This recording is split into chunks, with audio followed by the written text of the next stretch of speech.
All right, everyone. Welcome back to the MangaVerse. I am your host, the Ice Dragon, Rayron VR. So sorry, I was a little bit late. Today was a very busy day, and yeah, there's so much going on IRL, especially when it comes to payday. You gotta pay off all the bills and get treats for the pets and all that good stuff. So definitely was a busy day. So, as far as the MangaVerse is concerned, unfortunately, I do not have any hauls this week.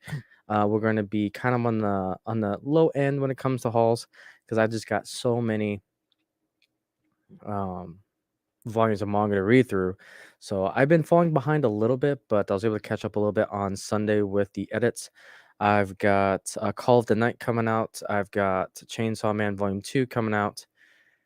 And I've got two more. I got volume 4 and 5 of The Incurable Case of Love that I'm currently working on right now. I got two of them read, and I got to edit and then upload those ones. And then we're just two manga volumes away from finishing The Incurable Case of Love because there's only 7 volumes of that one.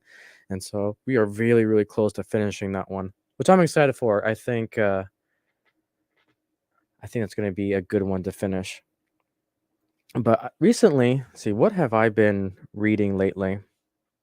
I've got the Succubus and the Hitman Volume 1 that I'm kind of wanting to read, but I think Berserk Volume 1 is going to be my primary focus. I've been reading that a little bit, and it's like, yeah, I need to finish that volume and get that volume out because Berserk is all the rage. Good old Twitter, man. Twitter was all over, the social justice warriors saying that, oh, this manga is too gory and all this other stuff. It's like, yeah, it's rated M for a reason. It's rated M for a reason. And it's like sometimes it is a good thing to gatekeep. And man, the social justice warriors on Twitter, we're going to talk about a particular tweet that just had me laughing my ass off. So let's go ahead and jump into it a little bit here. Let's see. Let's go ahead and jump into our first article. So we've got this little tweet here that says, "As much as I love Dress Up Darling, this is not okay. I know it's really common to change the skin tone in Japanese cosplay scene, but that doesn't make it okay to do, especially since colorism is a huge issue and people with dark skin can't just take it off."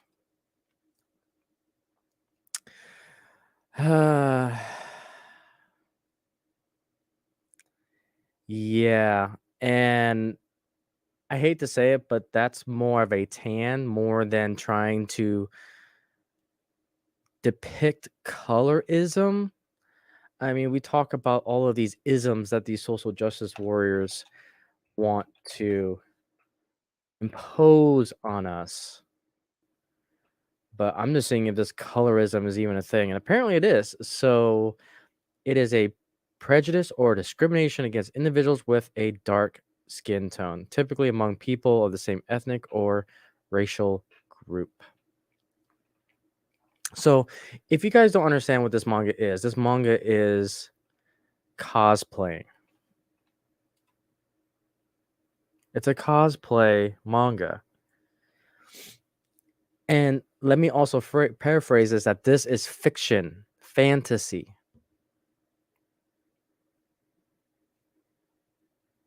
If we can't cosplay as our favorite character that we want to mimic, you might as well just define everything as racism. And needless to say, this tweet is a reply. And yeah, needless to say, people think it's a joke.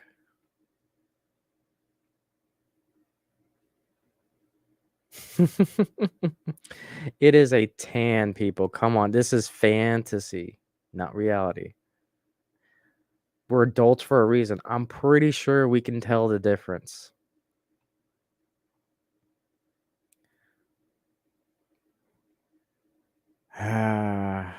You talk about a bad take. You got tanned, but the black people you're oppressing by getting a tan. Because that's the thing about this is that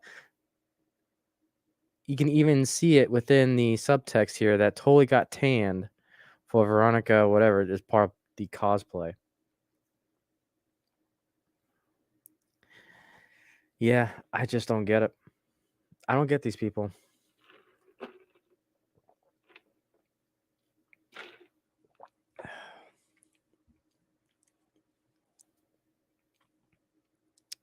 Yikes. All right, let's talk about some other good stuff here. So let's talk about why manga is dominating and anime is dominating right now in pop culture. This right here pretty much says it all. Look at this adaptation and drawing of Captain Marvel. Hollywood has been through a rough on Carol. The long hours and the hot spotlights of the paparazzi had taken their toll.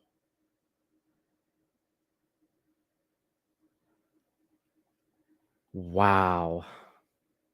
There's nothing attractive about this. There's nothing that, do I want to pay money for a particular character like this? Last I checked, DC Comics got kicked out of Warner Brothers' main building, and now they have to share spaces. I think Marvel's right there with them.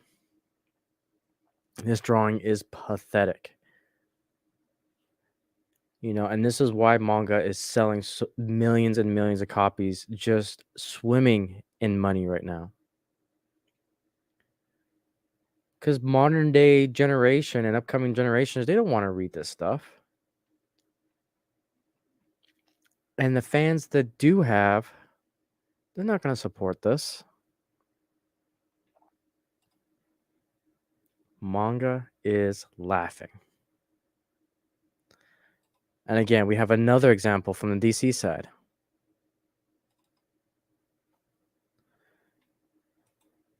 And I don't think I can zoom in on this. Let's see here. Nope. Nope. Nope. Nope. Nope. Well, needless to say, this is not cooperating. Let's see here.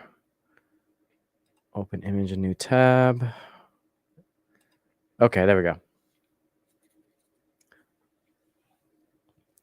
So let's go ahead and take a look at this, shall we? You changed your costume. Yeah, no offense. It's just the bright colors.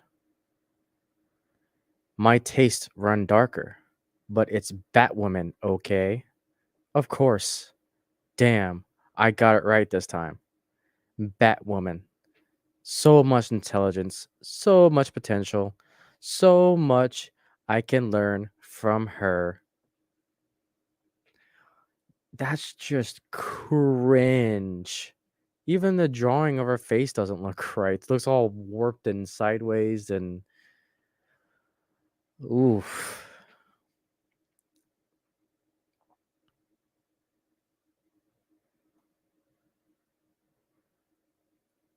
Yeah. Who would want to read this? I mean, that's just all because she's a Batwoman. She has all the intelligence, all all the potential. This right here is a freaking meme in itself. Such wow, such intelligence, much potential. The Doge meme, the doggy Doge.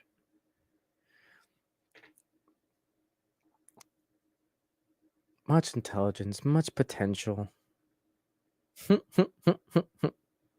This is such a joke. Such a joke.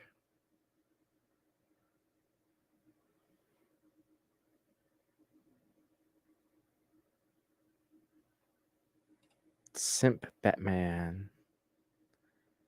Yeah. Kinda crazy to say the least. Kind of crazy. And then today, unfortunately, I think it was like a couple days ago, we had some sad news. Tokyo Mew Mew artist Mia Ikumi passes away due to a hemorrhage. The artist of the iconic Magical Girl manga supervised upcoming new anime before March 7th passing. So the official website of Kodansha Nakayoshi magazine announced on Monday that manga artist Mia Ikumi passed away on March 7th due to a uh, I'm not even going to try to say that, a hemorrhage surrounding the brain. Her family held a private funeral. That's unfortunate because this manga was starting to pick up some steam, and this is one of those that I seemed intrigued by and wanted to dive into is Tokyo Mew Mew, just to see what the heck it's about. Kumi debuted with the super doll Luka-chan in the Nakayoshi magazine, where it ran from 1998 to 1999. Kumi rather later drew the art for the most iconic work, the magical girl manga Tokyo Mew Mew, with writer Rikyo Yoshida. The pair serialized the manga in Nakayoshi from 2000 to 2003, and Kodansha published 7 volumes for the manga. Tokyo Pop published all 7 volumes in English. Kodansha Comics released the manga in 3 omnibus volumes with a new translation in 2011. So these manga were already set in stone.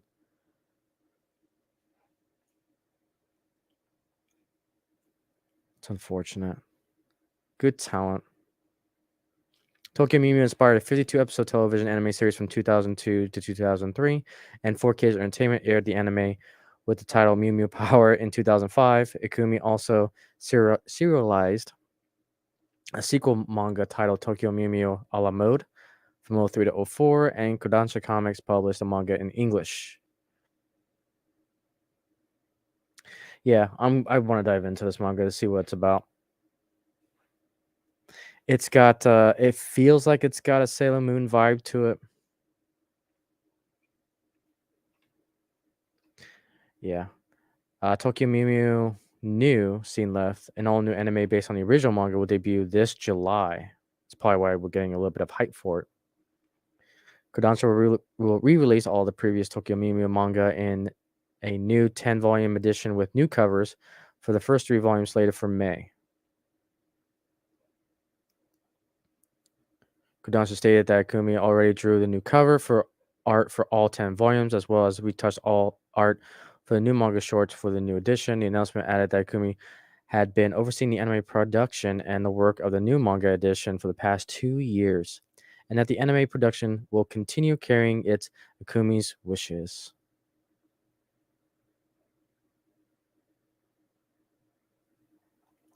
Rest in peace.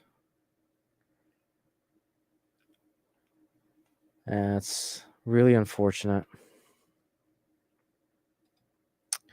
Rest in peace. So let's also go to some other good news here. So we talk about manga dominating, and it is just hands down, it's destroying the comic book industry.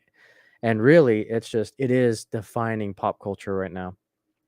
So Chainsaw Man, Jujutsu Kaisen, Demon Slayer rank on New York Times March best-selling list. So 3 volumes of Chainsaw Man, 1 volume of Jujutsu Kaisen, and 1 volume of Demon Slayer, and the Stories of Water and Flame manga ranked on New York Times monthly graphic books and manga best-selling list released in early March. So the 9th volume of Chainsaw Man ranked number 4, the 14th volume of Jujutsu Kaisen ranked number 5, and the first volume of Chainsaw Man ranked number 8. The first volume of Demon Slayer ranked number 9, and the Stories of Water and Flame of Demon Slayer ranked number 10, and the second volume of Chainsaw Man ranked at number 11 on the list.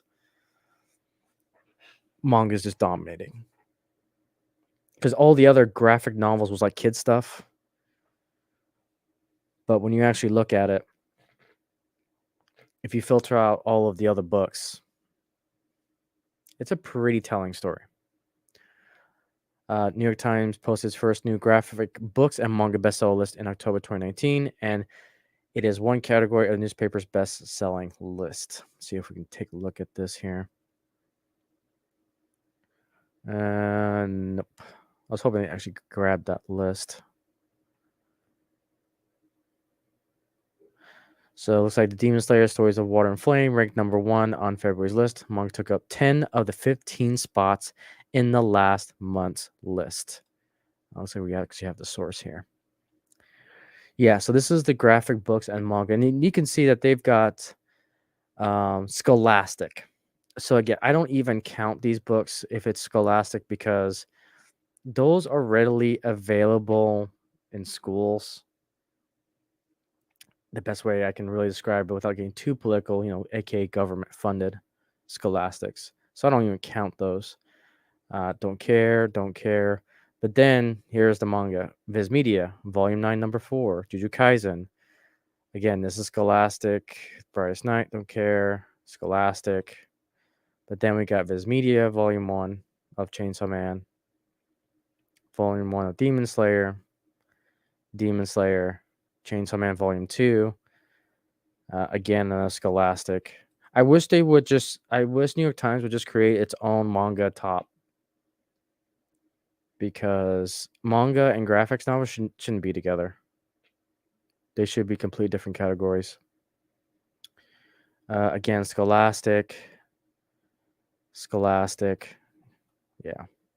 So, manga is the way to go. Hands down. Manga's been doing pretty good. Let's see, what other news do we have here? Did I miss anything? I don't think I have anything else on that front. Let's see, talked about that.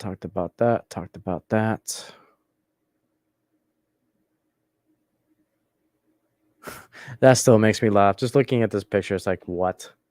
What is this? What is this, Marvel? What in the world? And same with DC. Like, you got Marvel here, then you got the woke agenda of DC here. I just don't get it.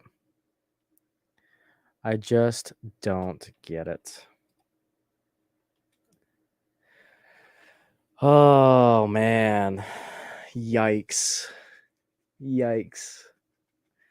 That's why I am so happy I have the stories that I'm diving into.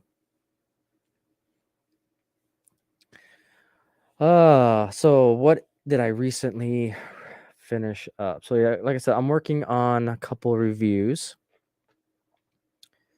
I think, like I said, I'm probably going to go into Berserk tonight, considering how much hype there is and how it's upsetting the social justice warriors on Twitter. It's like, cool, I'm going to go ahead and dive into it now. So I heard so many good things about Berserk, and I finally was able to get my copy on Volume 1. Now, I'm not going to get like the big collector's edition Berserks because I prefer reading the smaller original volumes, and they make it easier for me to review on videos because they're like, what, 250 pages? So it's much more doable. So I'll be reading Berserk, and then I've got Succubus and the Hitman coming up. I've got Volume 4 and 5 of The Incurable Case of Love that I still need to finish. And then I'm not exactly sure where I want to go to next because I really want Volume 2 of My Dress Up Darling, but it is sold out everywhere that I usually shop. So I really want to continue that story. And then the other one I want to continue is Komi Can't Communicate. I really adored that story. And unfortunately, people are starting to pick up on that one too. And so I couldn't find Volume 2. They had plenty of Volume 1s, 3s, 4s, and 5, but everyone needed Volume 2. It's like, oh no. So yeah, I gotta figure that one out a little bit. Got to figure that out a bit. But yeah, that is pretty much all I had for this episode 9 of the MangaVerse.